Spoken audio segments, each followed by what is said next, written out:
Hi everybody, welcome to Beginner's Crochet.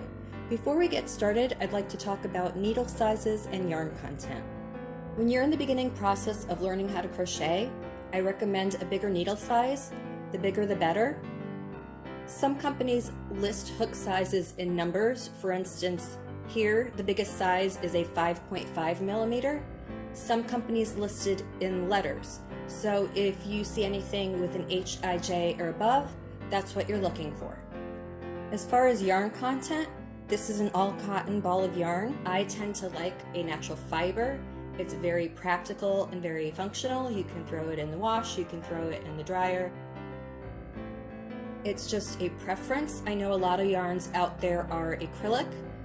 There's nothing wrong with it, but I have noticed that yes, you can throw acrylic in the wash and then in the dryer, but sometimes you get that static cling once it comes out of the dryer with acrylic.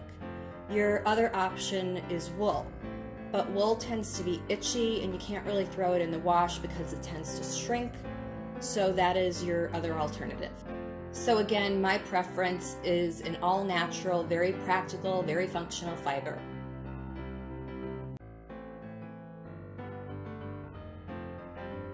Just another tip, I would start with a lighter yarn so it's easier to see what you're doing, and I would avoid the darker yarns during the learning process.